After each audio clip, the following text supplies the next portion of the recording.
Peter Eliades with you. Stock Market Cycles Update. This is October 1st, Tuesday, October 1st.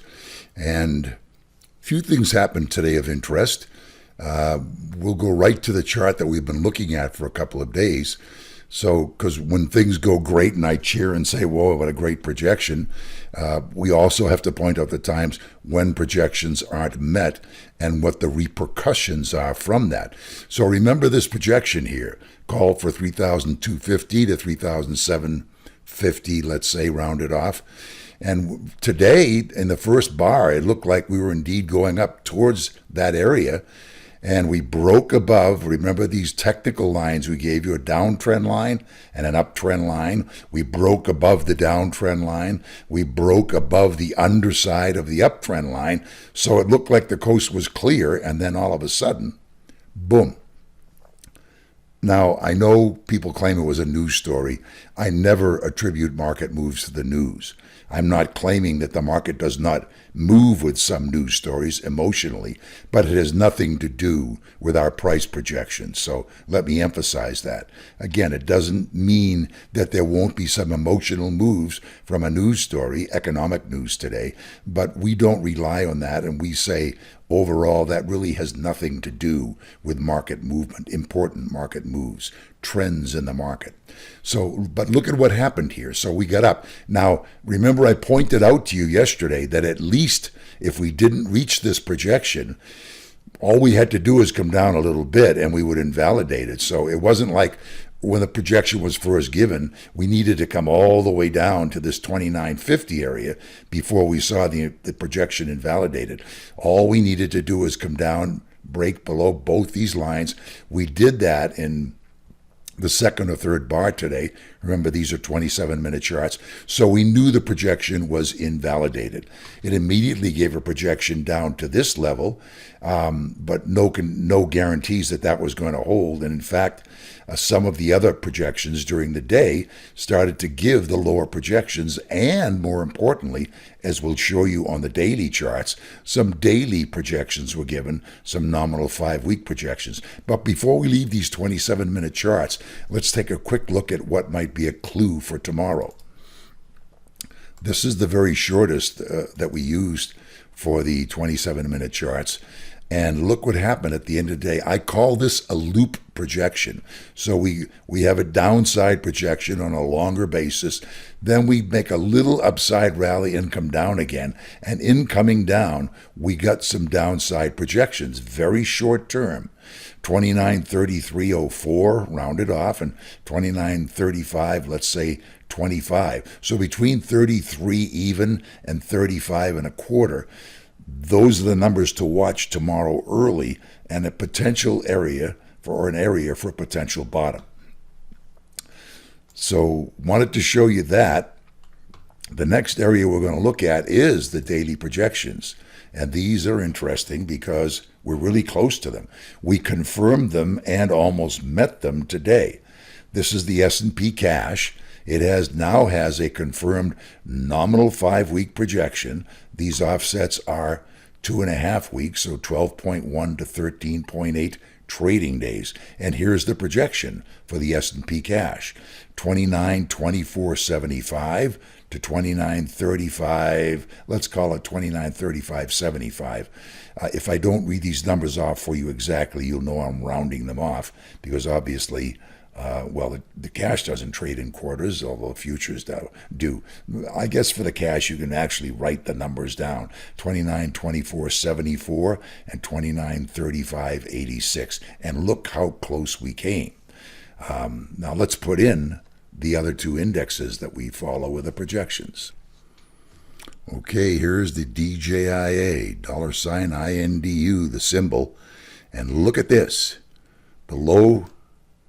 Remember, these are daily bars. So the low for the day today, 26,562.22, and the projection window, we got very close, 26,421.63 to as high as 26,544.46. So the 544.46 and the low of the day, 562.22, matching up pretty darn closely within 18 points, which on a percentage basis is very close for the Dow. Finally, let's take a look at the New York Composite Index. Here is the New York Composite Index, and as you will have heard me say often, as I've done these updates over the past couple of months, this is the index that really tends to give the consistently most accurate projections. This projection was confirmed today and met today. The numbers on the New York Composite Index call for, well, they don't want to pop up. But in effect, they call for a move, we can do it by hand, to 12,801.39 to about 12,850.18. I know they're not popping up. No, we do have the new projection software offsets up here. So anyway, those are the numbers, but you can see visually we came right into the middle of that range today. So the implication is this is an area to be looking for at least some kind of short-term bottom, and perhaps more important than that. So now we want to take a look at closing price projections with these same offsets, because that's always interesting to look at. Let's start out this time with the New York Composite Index. And as you can see, we're again right in the middle of that projection window for the New York Composite Index. Came right down into the projection window. So for all practical purposes, that projection has been satisfied. Closing price projections for the Dow Jones Industrial Average. This one's really interesting. Look at the projection window. It says we should come down to at least a close of 26,574.04. Today's close, 26,573.04. One Dow point below the upside part of the projection here. So the closing price projections, we'll look at the S&P now too, just so we can have looked at all three of them. And here's what the S&P cash looks like. As you can see, that has also come into its closing price projection window. So there's a little more room on the downside, and there's in fact more room in terms of the closing basis to go down to a lower close in the next day or two. But we are in the projection windows now. There's a couple of other things I want to look at. These are the nominal 10-week projections we've been looking at for quite a while now, past 2 or 3 weeks anyway. And this is on a closing price chart. So we've usually looked at the intraday ones. This is closing price, and for the S&P cash, 30.91 to 31.17 and change. But what the important thing is to watch now is, do these have a chance of being invalidated? And on the S&P, as a matter of fact, it looks pretty close. We're coming down into this area where these offsets are residing. I would say to really invalidate, you'd need to get down below this, at least down below this 2850 level, to get you below all the offsets. And so that's still a significant distance away, 90 points away in terms of the S&P. And remember, that's a closing basis. But it's not, it's a different story on the New York Composite and the Dow, and they're not yet, at least, quite in this kind of cautionary neighborhood. Let's take a look at them. This is the DJIA with the actual offsets that we have with the new software that are not smooth. They're kind of jagged and make a lot of noise. It actually looks like we're really close, as we were on the S&P.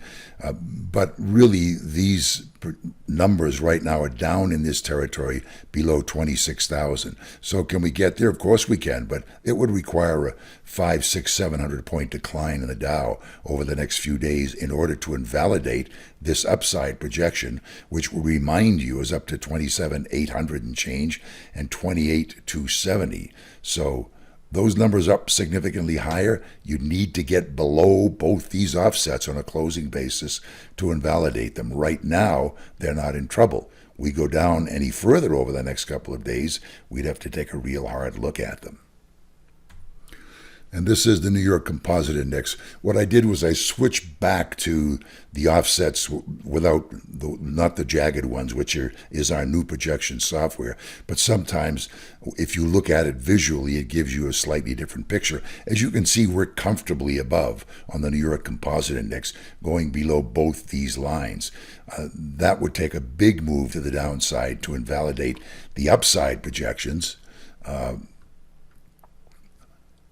that we have on all three of those indexes.